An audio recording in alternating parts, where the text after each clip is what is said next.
the escalations between the two countries? As a Indo-Canadian, this is a great deal of concern for all of us as community. I mean, we all know, India and Canada have been not on good terms for long now because of certain issues, which probably, they are not able to reach consensus on or take action on. But whatever has happened in last few days, that nobody expected that to go to that length. It's very disturbing for us as community members, as Indo-Canadians who are always working towards building bridges between the two countries. I mean, both are, vibrant democracies, and we all expect these countries to work together. There is, no better time for Canadians to be working very closely with India, seeing whatever is happening in India in terms of economic development, the where economy is going, and what is the situation of economy in Canada. So we, as concerned Canadians, Indo-Canadians, our only wish and desire is that we work closely with India for Canadians to be able to utilize or take benefit from all the opportunities India presents at the moment. So in terms of that, it's very disturbing for us. We see the whole relationship going in, southward direction. And plus, there are also other issues which we are really concerned about. All these extremist elements, the open threats they've been giving to anybody who talks positive about India, or all the Hindu community, like Hindus go back to India, Hindus have no, they should not stay in Canada. I mean, like, it's not that only these extremist elements are, Canadians. I mean, we all are Canadians. We've given our life, we've given our years, our best years of our life to Canada, to build Canada. So it's actually very, very disturbing for all of us here. You talk about the kind of threat that the Indians are getting from these extremists. There are about 3.7 million people, the Indian people from Indian origin living in Canada. So, what do you, how do they see the kind of things happening between the two countries? No, there are about 2 million Indians at the moment in Canada out of 38, 40 million population. So it's a considerable number of Indians living here. And, Indians, as I said earlier, Indians have made some very positive contributions to Canadian fabric, Canadian society. They are an integral part of Canada.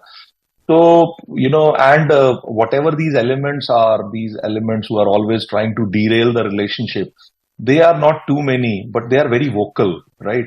And plus, because they are very vocal and, they have kind of, I mean, I'm not hesitant to say that they have kind of infiltrated into the policy, the government, and all these places. So they always try to dictate, bully, and make politicians feel that if they are not on their side, they won't get the votes. So which is a concerning situation. That's more like trying to appease. I don't think so. Canada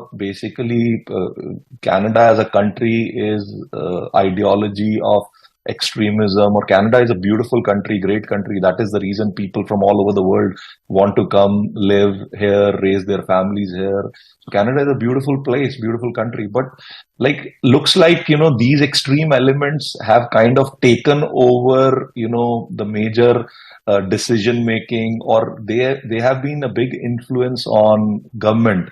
So that is the reason, we feel, they can do whatever they want to do. I mean, like, on the pretext of freedom of expression or freedom of speech. I mean, freedom of expression does not mean that, you should bully others, or you should create hatred amongst communities, or, promote hate speech, or, violent crime against others. But somehow, I think government has failed to act on these elements, and these elements have been, feeling encouraged. They've been becoming more and more aggressive. Like, I don't know if you guys saw this guy from SFJ, whosoever he is. He recently, like 2 days ago, same day, probably the day Prime Minister Trudeau gave that statement in Parliament, he actually issued a video where he is openly threatening Hindus to go back to India and accusing them to siding with India. I mean, like, we are not siding with India or Canada. We are equally passionate about India as we are with Canada. I mean, like, if India is our motherland, Canada is our homeland. So our loyalty is towards both, I would say, equally, and more towards Canada as such, because we live here. But that doesn't mean that we need to say yes to every wrong thing they say or they do. I mean, like, we all know and understand that countries should solve their problems amicably on diplomatic tables, not in parliament or not in public. I mean, looks like it's more like a political stunt, or again, trying to appease a certain section more than anything else. But that is not how all these international issues should be handled. I mean, I'm not an expert or a political person, but as a layman, concerned Canadian or a concerned Indo-Canadian, I'm just saying that this way is wrong. How Prime Minister tried to deal with the situation.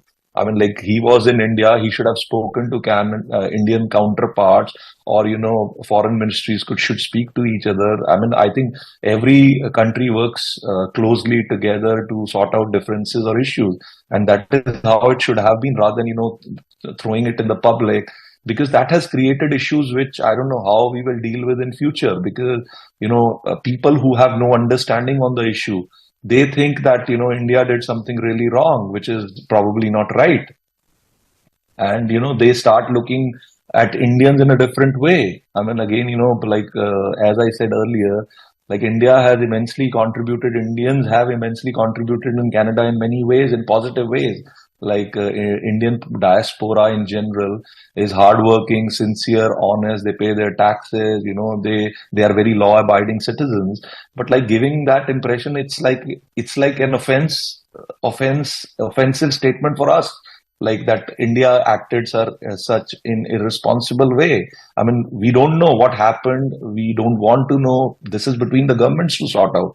But, like, the implications it will have long term, and it is also giving encouragement and confidence to other extreme elements that government is on their side, which again is not good. I mean, I'm not even talking about India. It's not good for Canadian society as such. So